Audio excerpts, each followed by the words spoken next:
Introduce from Imperial College is Matt in the corner, who is the lab manager where we work in White City, and Naomi. I'll do this. I'll do this. I can do it. I can do it. I can manage.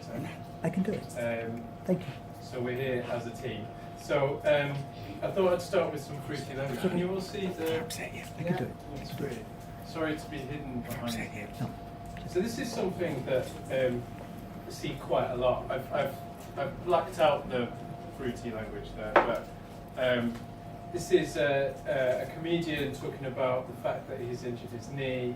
He had a bit of sports massage from the physio, and then when the physio said, right, I'll give you some exercises to do at home, he says, well, go ahead, but I won't be doing them. And to be honest, this is my whole life, and I completely get it, and that's what I'm going to talk to you about. So I'm from this place. Can anyone tell you what about? Can anyone guess where this is? Lake District?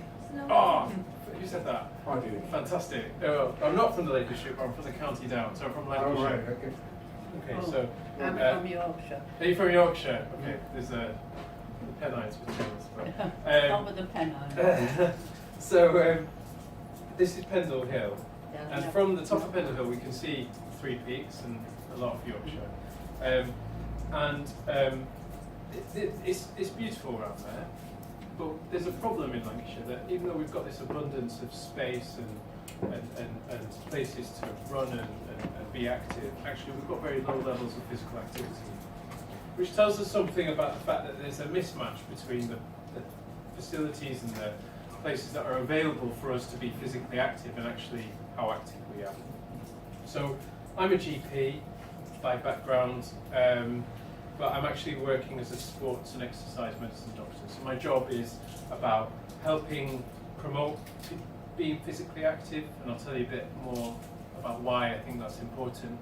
But also looking at helping people if they get injured. And I was talking to Morris about that. But I also work as a researcher at Imperial College with Matt, where I like to look at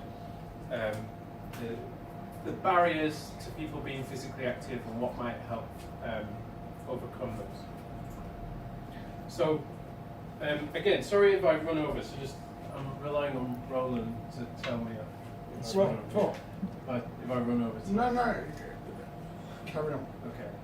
Well, if the lights go off and they start locking up, I'll take that as a yes. You've got to do cleaning. Yeah, exactly. You put a broom in my hand. So, the reason why I'm here is so that I don't have to do the cleaning at home.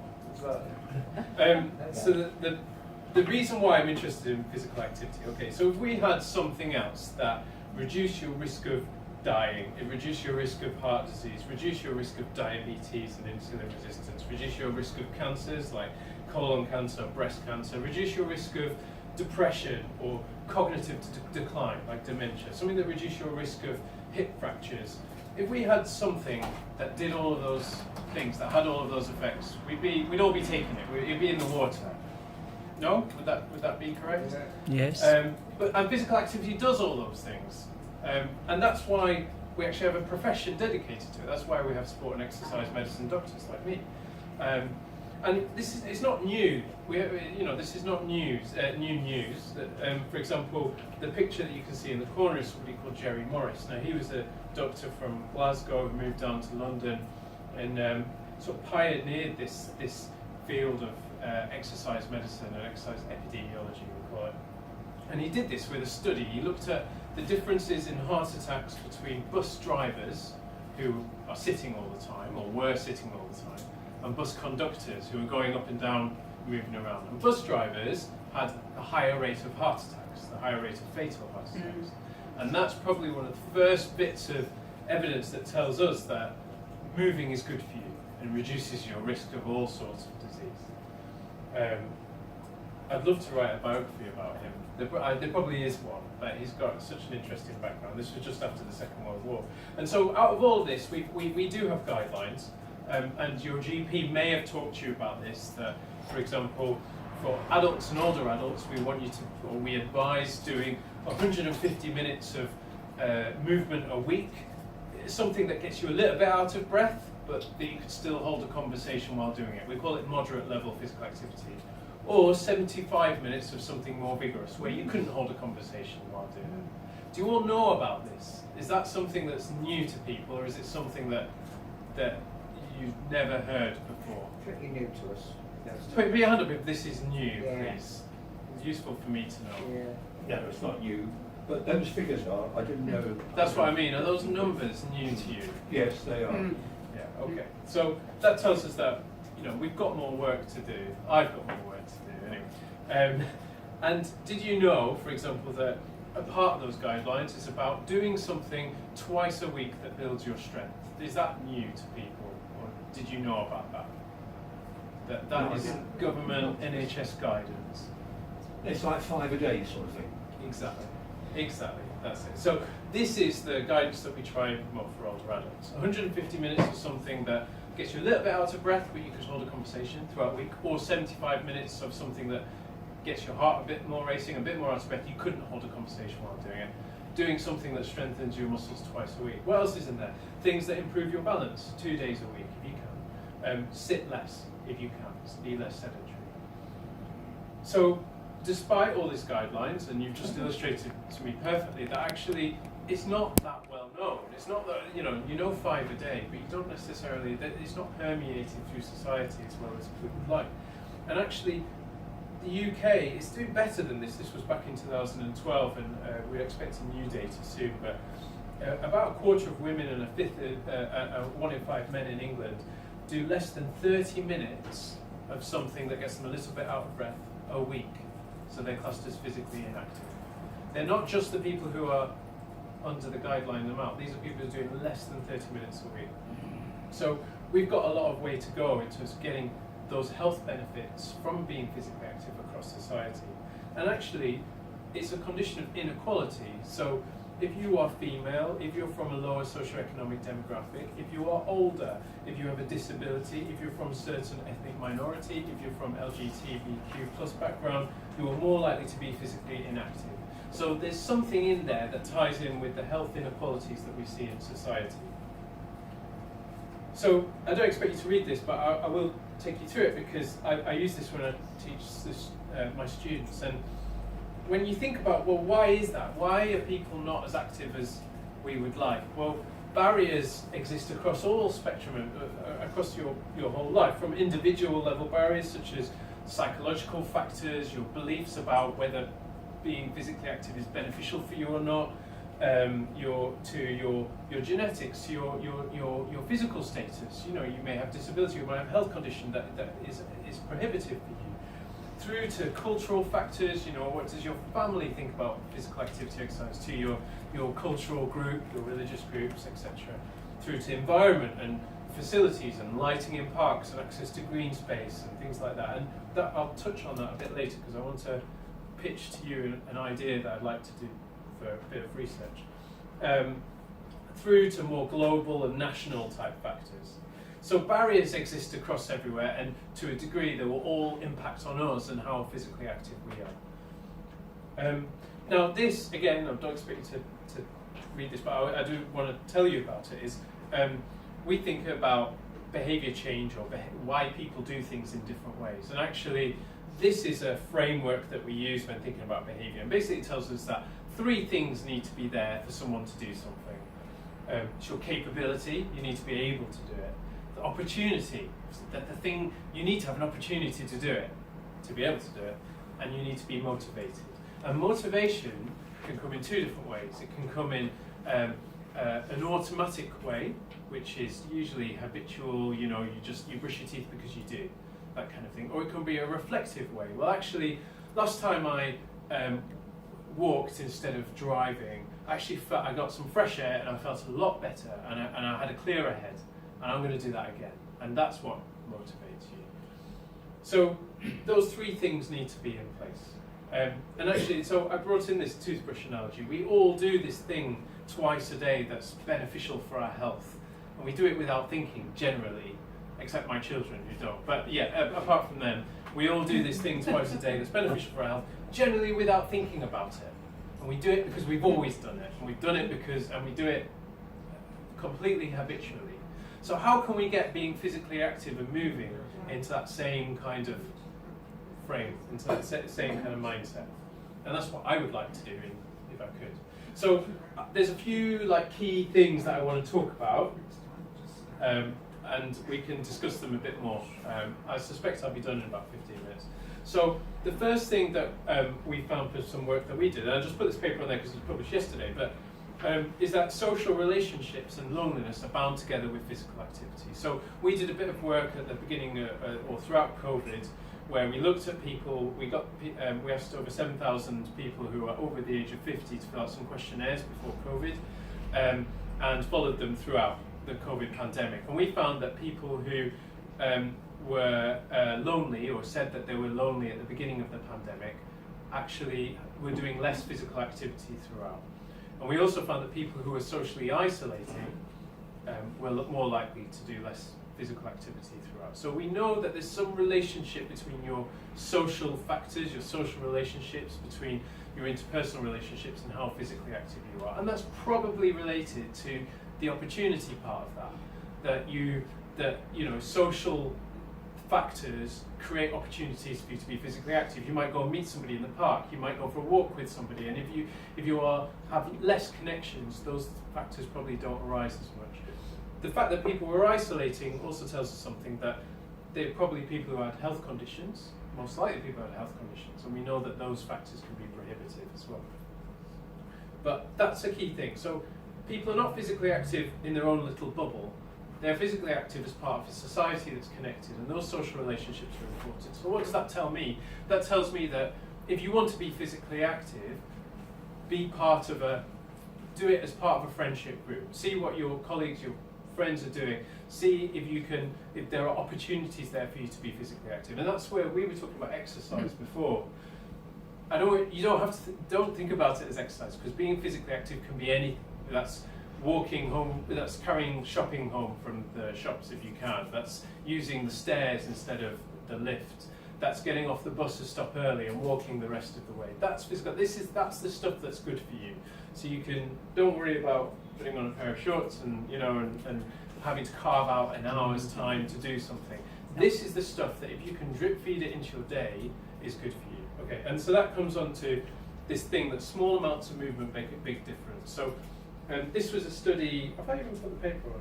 Sorry, I've taken the paper off, but it was published last year, and I'm happy to share it if anyone wants to look at it. But I think this is groundbreaking. So years ago, when I started working in this field, when we used to measure the amount of movement that people do in a week, we used to think that if you're doing less than 10 minutes, it doesn't matter. So we actually used to discard it. We used to say, that's it. It's people doing more than 10 minutes.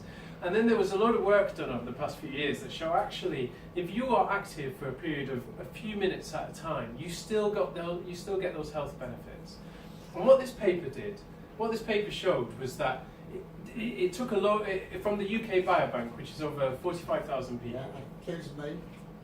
What's that? I'm a member of Biobank. Yeah. So they looked at people who are traditionally non-exercisers. People who didn't classify themselves as being exercisers, and it looked at from about 100,000, I think more than that, wore an accelerometer, which is a device you wear on your wrist, which tells people how active you are. Were you doing that? I can remember something. How to get off. So what they found was that people who did bouts of 2 or 3 minutes, or 1 to 2 minutes, 2 or 3 times a day, actually halved their risk of heart disease, cancer and mortality, pretty much. Maybe a quarter mortality, almost half heart disease. So substantially lower levels of death, cardiovascular disease and cancers just from doing a couple of minutes here and there in a day. So that couple of minutes can be running for a bus like this chap here. It can be knocking a ball about in the garden with grandchildren or children. This is not about spending an hour doing something. I'm a 30 for it. Yeah. So this is stuff I like. So there's been an effort to try and think about movement in the way that we think about snacking. So we talk about movement snacks. So this is a group called Later Life Training. Feel free to look them up. They talk about crowbarring activity into your day. Again, that's that kind of stuff of like, well, I'm going to brush my teeth, so I'm going to try and work on my balance while holding on to something and stand on one leg. I'm going to get off the bus to stop early. I'm going to carry my shopping to the car rather than using the trolley. Anything like that. What can you do to introduce a bit of movement into your day? That's safe. That feels right for you. But that is it is moving. It's keeping moving. And this other group will call it snacktivity, movement snacks, trying to grab a few minutes here and there of a bit of movement in your day. So can you also? You probably can't read this on here. So can I talk you through this? Yeah, sure. So a long time ago, if you, probably in a lot of places still, if you go to join a gym, has anyone joined a gym ever? Yeah. Did you have to fill out a form Yes. telling them what health conditions you might have had or whatever? And bank account details. Like, Yes. the big part at the top. That's all they want to know, the rest of it is rubbish. What perception does that form give you when filling it out about being active or about That they movement? might care. That They care. who, the gym people? But they're They care about the bank account bit. No, I mean, I would say they do care, but Mind you, I have a daughter that's a personal trainer, and she honestly really cares. I'm not being biased, but she really does care. so there are a few out there. they do care, and I suppose what I'm getting The at, implication is it's somewhat medical. I would say that That's the implication. It's something to do with health. It's like going to the doctor, you fill out, or the dentist. It's that sort of thing. As soon as you start kicking off health things, it's to do with health. that movement is something a bit abnormal, that it's out of the ordinary, Yeah. that it's not something that you consider every day. And that's right, you're in a gym, there's machines, there's, it's slightly more, It's different. it's slightly different than just walking to get a bus, I appreciate that. But I suppose we're trying to move away from that frame of mind to that movement is something special that you need permission to do, that does carry risk, because everything does carry risk. When you cross a road, you take a risk, and actually, we know that if the more active you are at risk of having muscle or certain events that could be injuries, for example. But this document, which is really for medical professionals and GPs in particular when talking to patients, has tried to make some key points that I would like to tell you, if that's okay. So the first is that the benefits outweigh the risk. So in general, being physically active is usually more beneficial for you than risky for you in many different ways. That the risk of adverse events is very low, but that's not how people feel, because understandably, for example, I've got friends who started running, got a bit of knee pain, felt that they'd done something, they'd injured themselves and stopped running. And actually, that tells me that we need to put better services in place to support people who are physically active and kind of help them condition to be more physically active. We know it's not just as easy as telling someone to move more, it's more than education. We've talked about that. There are barriers there. There are reasons why people are not as physically active as they would like to be. And it's about helping people overcome those barriers, be it time, be it health conditions, be it other factors. Everyone has their own starting point. So it's about doing what feels comfortable and enjoyable and tolerable for you, and then maybe building up if you feel able to. It's not about finding something that you feel doesn't apply to you, trying it and feeling uncomfortable. So the things we talked about that are good for you are perfect places to start. And often what we do see is that people who start off being more physically active by walking more, by using public transport instead of driving, so there's bits of walking in between, for example, tend to build on it because they get conditioned to it and they feel better. And hopefully that's the case anyway. But it also says stop and seek medical review if you feel more breathless in a dramatic way. If you have new or worsening chest pain, if you're need to use your GTN pump, which is a type of medicine that if you have angina or certain heart conditions you need to use. If you get an irregular heartbeat. And again, I don't want to dwell on those factors because actually that's kind of, again, I suppose, giving the portrayal or the impression that moving more and being physically active is risky. But I suppose it's about helping people understand, well, if you do feel these things, step back and seek help. But you should hopefully feel those things if you're doing something that's comfortable for you. That a temporary increase in pain is normal.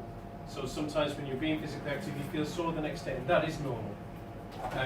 And it will stop once that body adapts and conditions to it. That a temporary increase in being fatigued is normal, but actually what we see is that people who are moving more tend to get less fatigue and feel less tired overall. That you will get short of breath when you're being physically active, but part of it, and that can be frightening and scary, but part of it is about starting as low as you feel comfortable doing and then building up gradually, so you're conditioned to being more physically active. That people with heart conditions, the long-term benefits of being physically active always generally outweigh any risks that they have. And that's why we have things like cardiac rehabilitation, where people are basically doing exercises under this program. That we know that frail and inactive people have much to gain from beginning strengthening and balance work. And that even small improvements reduce the risk of falling and fractures and things like that. We know that there are effects on people's blood glucose if they have diabetes, and actually given that some of you from the diabetes group, I can go into this a bit more detail. So it says there's a risk of short-term dysglycemia, a risk of short-term alteration of your blood glucose if you have diabetes. And it's most often hypoglycemia, so low blood sugar. And that's in diabetics who are treated with insulin or insulin-type medications. But the overall risk of that being severe is not increased. Okay? And that high-intensity physical activity, so that kind of exercise where you are, you wouldn't be able to hold a conversation while doing it, your heart is racing, you're a little bit more short of breath. It can actually make blood glucose levels rise in people with diabetes. We often use that as a technique with people with athletes, for example, who have diabetes. When their blood sugar goes low, they go on a sprint and actually it rises. So we know that it can alter blood glucose levels, but I think it's just about being conscious and knowing what it will do to your levels and being able to monitor it while you're being more physically active. I'll probably stop reading this, but I'm happy to share this with people afterwards or through Roland or Bippin. Yes.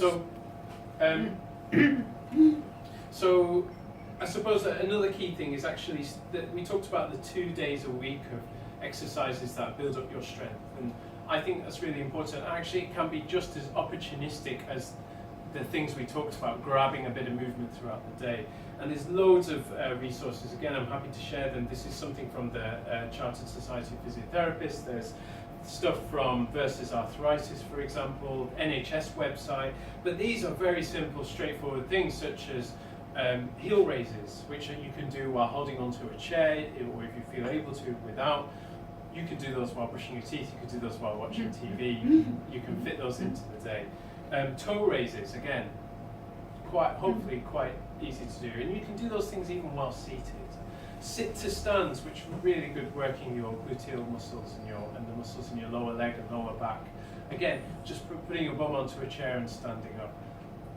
I used to tell people that I'd see in clinic a certain number of exercises and a certain number of sets, but actually I think it's more realistic, coming back to this philosophy of do what you can, when you feel able to, do something that's comfortable for you, that makes you feel good, that you enjoy, and that you're more likely to do again. And if you can do some of those things during a day while watching TV, then that's good for you. That will be helpful for you. I wanted to show you a video, and I hope it's going to work. Let's see if this works. I've got the feeling this isn't going to work. No. We talked about functional movement patterns. So those are what we try to do with that is you think about things that you do in everyday life. So you might push, for example, pushing cupboards closed. You might pull, for example, pulling a Hoover. You might rotate, so putting a seatbelt on, for example. You might lunge because you're tying your shoelaces. You might hinge at the waist as you bend over. And all these things are part of functional movement patterns. These are all movements that use a lot of different muscles, and actually we thought it's something that strength and conditioning people use to train people. So we created an app that takes exercises from all these areas and asks people to train through them every day. And we found that people who use them, certainly in the first pilot study that we did, found them quite helpful. They felt they were using muscle groups that they don't normally use, and they felt more able to go on and do different types of exercise. And now we're trying to use it trialing it in a group of people who are over the age of 65. So I'm happy to come back and tell you about that once we've got the results through. But that's more of a formal thing, and I guess more further away from what I was telling you about, that kind of just doing things that are simple, straightforward, enjoyable, and you can fit throughout your day. So I guess the one big thing that I wanted to tell you about was the environment. So we've talked about social relationships, we've talked a bit about strengthening, conditioning, and now let's talk about environment. So these graphs on the right hand side, they're from a study where it looked at people from over 100 different countries. It looked at their step counts on their phones. And in the blue lines, you can see that they're from cities that were designated as low walkability. So you probably know this kind of cities I'm talking about, where I remember going to a city in America once where I wanted to go from here across the road, and I couldn't. I needed to get a taxi to go around because of the way the roads were. And those would be designated low walkability, whereas other cities, I guess like a lot of London, is considered high walkability. You can generally get to where you want to be by walking. And they found that actually the cities with high walkability had these peaks in step count in the morning, afternoon, in the evenings, and also in the weekend. You can see them by the green lines, which tells us that if you change the environment to make it more accessible to people to be active, then they're more likely to be active. But what's important about that is it reduces that inequality in being physically inactive. So what I mean is, we talked about it earlier, that there are certain groups in society where actually there are barriers to being physically active. And this study found that if you change the way a city is laid out, you can reduce those barriers, you reduce that inequality. And that's important because actually it's that inequality that correlates with obesity. It's not just the sort of mean or average levels of physical activity. So this is another video that's probably not going to work. So what I'd like to do is introduce a sort of study that Matt and I have been thinking about. We've been talking about this with Hammersmith and Fulham local authority, and I'd be really keen to get your thoughts and ideas. Oh, and the video's not going to work unless we plug your computer in. We could try. So there is this concern that, for example, in all local authorities in London, that the external environment might not be conducive, or it might be prohibitive to people being mobile and moving around, particularly as you get older, where balance is a concern, where trips and slips and falls are a concern. And that might be because of the way the street is, because of tree roots, because of paving slabs, all sorts of things. Now, what I would like to do is, we work in a lab where we use cameras and markers where we stick things on people's joints to look at how they move in space. So we can do that in the lab, we can get people doing some exercises, and we can follow them as they move around. We'd like to take that away from the lab and put it into the community, so we can use cameras to look at people as they move. And the video I wanted to show you,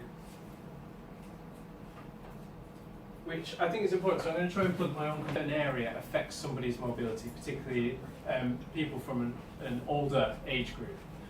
And that might allow us to, for example, feed back to a local authority and say, look, people's balance is really affected by this area. Or number two, to maybe think about the layout of a city and say, well, maybe these are quite easy, low, kind of problematic walking routes. Maybe these ones are more medium, and maybe these ones are like your black runs on a skiing slope. These are the ones that, you know, unless your balance is really good, you could walk on these. So I'd like to know if you think that this is a good idea, if you have any thoughts about it, anything that you could help me designing this study. So on your sheets there's a box. You don't have to fill it in now, and I'm happy to take questions, or we can talk about it once I've finished blathering on. But I want to know what you think about this idea. Whether you think this is something that's worth pursuing. at the back, there's a box. That's what you mean, That's isn't the it? one, Where you'd yeah. like. I'm going to try and show you a video of how this might look to us once we set up the cameras. But you just bear with What me we're for a going to minute. do